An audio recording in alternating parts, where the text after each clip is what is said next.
Godine 1926. francuski izumitelj stajao je u polju pšenice držeći u ruci ništa više od komada bakrene žice, bez motora, bez izvora energije, bez kemikalija raspršenih u tlu. Pa ipak, prema službenim dokumentima podnesenim iste godine, usjevi oko te žice narasli su viši, gušći i teži od ostatka polja. Neka izvješća tvrdila su da se prinos povećao za 200%. Druga su navodila čak i više. Snimljene su fotografije, dodijeljeni patenti, poljoprivredni odbori posjetili su mjesto. Rezultati su bili dovoljno ozbiljni da budu dokumentirani, debatirani i ponovno testirani. Nije bila riječ o folkloru poslanom, eto, glasinama. Sve je bilo zabilježeno u vladinim arhivima, raspravljano u znanstvenim krugovima i tiho priznato kao nešto što ne bi trebalo biti moguće. Pasivni komad metala koji nije radio ništa.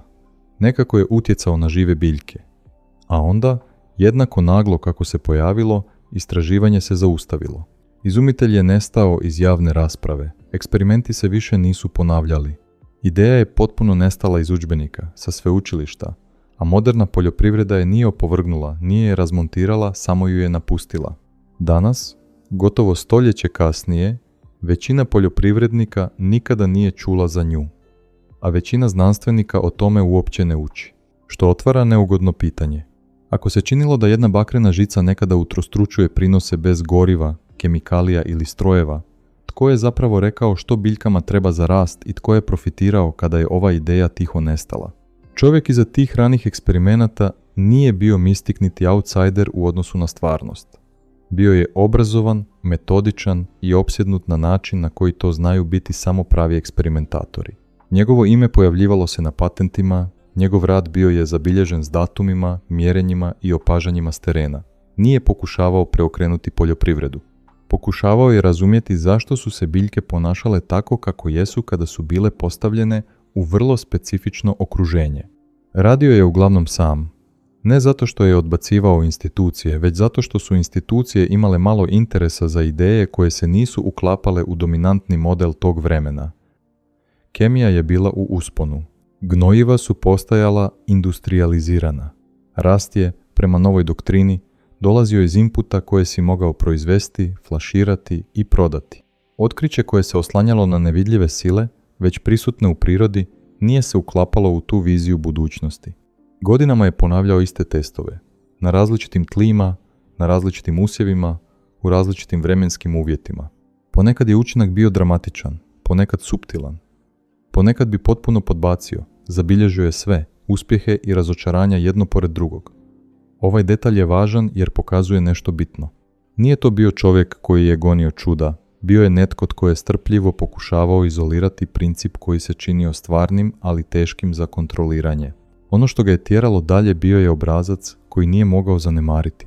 Kada je bakar bio postavljen u preciznu orijentaciju, na određenoj visini, u interakciji sa slobodnim zrakom iznad polja, biljke su reagirale. Ne trenutno, ne magično, već mjerljivo. Snažnije stabljike, dublje korijenje, brži oporavak nakon stresa. Razlika je bila dovoljno jasna da su je vanjski promatrači uzeli u obzir, čak i ako nisu u potpunosti razumjeli što vide. I ovdje priča postaje kompliciranija, jer jednom kada su drugi počeli gledati, dokazi su se gomilali, ali isto tako i sumnje. Ne zato što se ništa nije događalo, već zato što se nitko nije mogao složiti zašto se to događa ili kako to reproducirati točno na isti način svaki put. Fotografije iz tog razdoblja još uvijek postoje. Crno-bijele slike koje prikazuju dva polja jedno do drugoga, zasađena u isto vrijeme na istom tlu, pod istim nebom. Jedno izgleda obično, drugo je vidljivo gušće, tamnije boje, s težim zrnevljem. Eto, bilješke napisane rukom na marginama opisuju mjerenja obavljena pri žetvi, težinu po stabljici, dubinu korijena, zadržavanje vlage. Ništa teatralno, samo brojke, podaci i potpisi. Novine su isprva priču prenijele s oprezom. Članci su izbjegavali grandiozne tvrdnje, ali nisu mogli ignorirati vizualne dokaze. Poljoprivredni časopisi spominjali su eksperimente usput, često tonom suzdržane znatiželje. Formirani su odbori, inspektori su posjetili mjesto. Oni su potvrdili da nisu dodavana gnojiva. da navodnjavanje nije mijenjano i da nije bilo nikakvih skrivenih strojeva zakopanih u tlu. Bakrene strukture bile su pasivne, bez napajanja i izložene slobodnom zraku. No, uz fascinaciju postojala je i nelagoda. Neki testovi pokazivali su spektakularne poraste, drugi samo skromna poboljšanja. Nekoliko ih nije pokazalo nikakav učinak. Varijable je bilo teško kontrolirati. Vrijeme se mijenjalo, tla su se suptilno razlikovala i bez jasnog teorijskog objašnjenja rezultati su se mogli naći u neugodnoj zoni. Previše dosljedni da bi bili potpuno odbačeni. Previše nedosljedni da bi bili u potpunosti prihvaćeni. Ono što je važno jest ono što se potom nije dogodilo. Nije bilo službenog opovrgavanja, nikakve odlučujuće studije koja bi učinak proglasila nemogućim, nikakvog javnog neuspjeha koji bi zatvorio slučaj. Umjesto toga, rasprava je izblijedila. Spominjanja su postala fusnote. Fusnote su postale tišina. Dokazi su ostali, ali bez institucionalnog okvira koji bi ih nosio dalje. Jednostavno, prestalo se o njima raspravljati. U ovoj točki primamljivo je cijelu ideju označiti pogrešnom i krenuti dalje. Ali čineći to, izbjegavamo zanimljivije pitanje. Ako je učinak bio imaginaran, zašto je isprva privukao toliku pozornost? I ako je bio stvaran, makar djelomično, zašto je neizvjesnost bila dovoljna da on nestane? Da bismo odgovorili, moramo se udaljiti od polja i ući u znanost o nečemu o čemu većina nas uopće ne razmišlja. Eto, tiho električno okruženje koje postoji između zemlje pod tvojim nogama i neba iznad tvoje glave. Mnogo prije nego što je itko posadio usjeve ili izgradio laboratorije, prostor između zemlje i neba već je bio živ od energije. Tlo ispod tebe nosi negativan naboj, atmosfera iznad tebe pozitivan. Između njih postoji konstantan električni gradijent. Eto, suptilan ali kontinuiran, prisutan svugdje na planetu. Ne mora se uključiti, nikada ne prestaje, jednostavno postoji. Većinu vremena ovaj sustav primjećujemo samo tijekom oluja, kada munje čine nevidljivo vidljivim. Čak i u mirnim i vedrim danima, taj električni odnos i dalje postoji. Spor i stalan tok nabijenih čestica kreće se kroz zrak i ulazi u tlo. Drveće, zgrade, planine i metalni objekti komuniciraju s tim poljem na različite načine. Ne stvaranjem električne energije, već oblikovanjem načina na koji se to ambijentalno polje kreće. Bakar je u tome osobito učinkovit, ne zato što bi stvarao energiju, već zato što vodi i redistribuira ono što već postoji. Kada je postavljeno komito, izložen slobodnom zraku i povezan s tlom, bakar može suptilno izmijeniti lokalno električno okruženje. Ne dovoljno da izazove šokove, ne dovoljno da ga detektira većina instrumenata, ali dovoljno da promijeni gradijente, napone i tokove na vrlo maloj skali. Isprva se to može činiti apstraktnim, čak i teoretskim, ali onog trenutka kada pogledate unutar biljke, ideja više ne izgleda čudno, jer biljke nisu električno inertni organizmi, nikada nisu ni bile. Svaka biljka je već električni sustav. Unutar njezinih tkiva i oni se neprestano kreću, kalcij, kalij i klorid prelaze stanične membrane.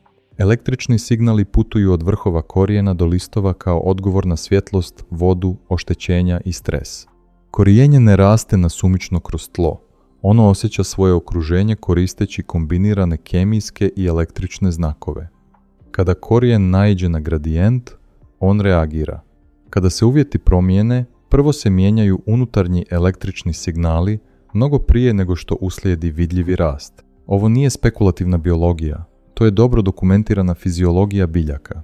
Biljke interno komuniciraju putem sporih električnih valova, koordinirajući rast, obranu i korištenje resursa bez mozga ili živčanog sustava. Gledano iz ove perspektive, stari eksperimenti poprimaju drugi oblik. Pitanje više nije mogu li biljke reagirati na suptilne električne promjene, znamo da mogu. Pravo pitanje postaje može li modifikacija vanjskog električnog okruženja, čak i neznatna, utjecati na te unutarnje procese tijekom vremena. To čini ideju bakrene žice neugodnom, ali ne i iracionalnom. Ona ne traži od biljaka da čine nešto neprirodno, sugerira da one mogu odgovoriti na signale s kojima su evoluirale mnogo prije nego što su gnojiva, pumpe za navodnjavanje ili laboratorijske kontrole postojale. I ako je to točno, onda misterij nije u tome zašto su biljke reagirale. Misterij je zašto smo se prestali pitati na što su reagirale. Metode su same po sebi bile gotovo razočaravajuće jednostavne. bez složenih krugova, bez ukopanih komponenti, bez skrivenih izvora energije. Samo bakar. Vertikalni elementi raspoređeni s namjerom, izloženi slobodnom zraku, konstantan razmak, jasna veza između neba, strukture i tla. Oblik i orijentacija bili su važni jer su utjecali na to kako se okolno električno polje oblikuje, a ne zato što su generirali nešto novo. Ove strukture djelovale su više poput lijevaka nego poput motora, vodeći postojeću silu, a ne proizvodeći novu. Ova distinkcija je ključna jer smješta metodu čvrsto u sferu pasivne interakcije, a ne aktivne intervencije. Ono što je ideju činilo teškom za standardizaciju bila je činjenica da su male promjene mijenjale ishod. Mala varijacija visine, loš kontakt s tlom, obližnji metalni objekti ili čak promjene atmosferskih uvjeta mogli su oslabiti učinak. Nije to bio gum koji si pritisnuo da zajamčiš rast. Bilo je to više poput ugađanja instrumenta. Kada bi se sve uskladilo, činilo se da biljke reagiraju. Kada ne bi, ništa se spektakularno nije događalo. Ova nedosljednost nije bila nedostatak koncepta, već prije izazov za industrijski mentalitet koji je zahtijevao predvidljivost, uniformnost i trenutne rezultate. Taj izazov postao je neizbježan onog trenutka kada su kemijska gnojiva stupila na scenu. Odjednom, rast se mogao forsirati po naredbi, brzo proširiti i opetovano prodavati. Jedan pristup zahtijeva razumijevanje suptilnih prirodnih sustava i nije nudio nikakav potrošni proizvod. Drugi je proizvodio mjerljive rezultate s inputima koji su zahtijevali stalnu zamjenu. U tom kontekstu, bakrene strukture nisu bile opasne zato što su zakazale. One su bile neugodne, jer su, ako su funkcionirale makar i djelomično, postavljale drugačije pitanje o kontroli, ekonomiji i tome tko ima pravo odlučiti što se smatra legitimnom znanošću. Desetljećima kasnije, razgovor se tiho ponovno pojavio, ne preko zaboravljenih izumitelja, već kroz moderne istraživačke programe s vrlo različitim ciljevima.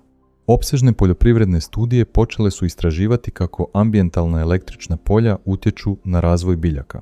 Često u kontroliranim uvjetima i na industrijskoj skali, sveučilišta, vladini laboratoriji i multinacionalne istraživačke skupine testirali su odgovore usjeva u izmijenjenim električnim uvjetima, mjereći stope klijanja, biomasu, toleranciju na stres i prinos. Jezik je bio oprezan, metode konzervativne, a obrazac poznat. U određenim uvjetima biljke su rasle drugačije kada se njihovo električno okruženje promijenilo. Ono što se istaknulo bila je dosljednost kroz vrijeme i na daljinu. Različiti usjevi, različite klime, različiti timovi, bez ikakve veze s ranim eksperimentima. Prijavljena poboljšanja nisu uvijek bila dramatična, ali su bila statistički značajna. Dovoljna da isključe slučajnost, dovoljna da sugeriraju da stara opažanja nisu bila izolirane anomalije, već prvi tragovi mehanizma koji znanost u to vrijeme jednostavno nije imala potrebne alate da u potpunosti objasni. S tim obnovljenim interesom došla je i važna pojasnila. Postojala je temeljna razlika između pasivnih sustava i onih s napajanjem. Povijesne metode oslanjale su se na ambijentalnu energiju, već prisutnu u okolišu. Nikakva struja nije uvođena u tlo, nikakav napon nije primjenjivan na biljke. Moderne studije čine ovu razliku eksplicitnom, jer prelazak te granice mijenja sve. Pasivna interakcija odnosi se na oblikovanje uvjeta. Intervencija s napajanjem znači forsiranje rezultata. Održavanje jasne ove granice nije samo pitanje sigurnosti, već i intelektualnog poštenja i razumijevanja tipa sustava koji uistinu proučavaš. Najjednostavniji pristup nije rješenje, već opažanje. Mali test, gredica u vrtu ili čak jedan red biljaka, ostavljen po strani kako bi se ponašao malo drugačije od ostalih. Materijali su minimalni, komad žice ili štap od čistog bakra, bez premaza, bez izolacije, s jednim krajem čvrsto zabijenim u tlo, a drugim podignutim na slobodan zrak, bez veze sa strujom, bez dodataka, samo izloženost. Smještaj je važniji od snage. Bakar bi trebao stajati okomito, podalje od drugih metalnih objekata, ograda ili struktura koje bi mogle ometati okolno polje. Razmak treba biti umjeren, ne prenapučen. Ne radi se o zasićenju područja, već o stvaranju suptilne prisutnosti. Jednom postavljen, ostavlja se na miru, bez podešavanja, bez očekivanja.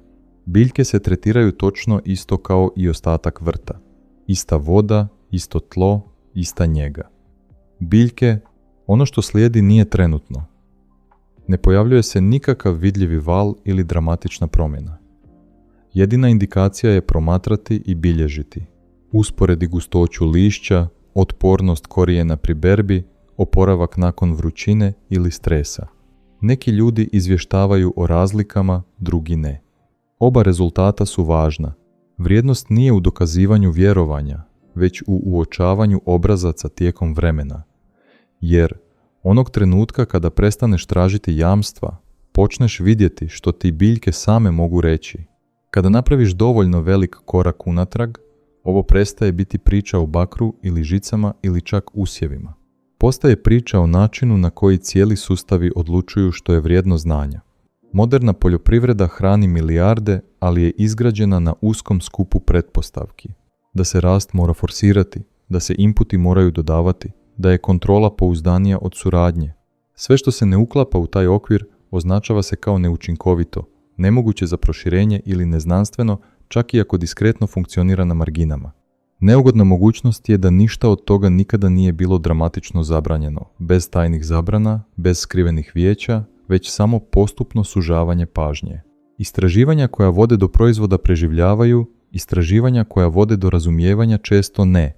Metoda koja se ne može patentirati, zapakirati ili monetizirati bori se da opravda svoje postojanje, pogotovo kada tražiš strpljenje umjesto izvjesnosti.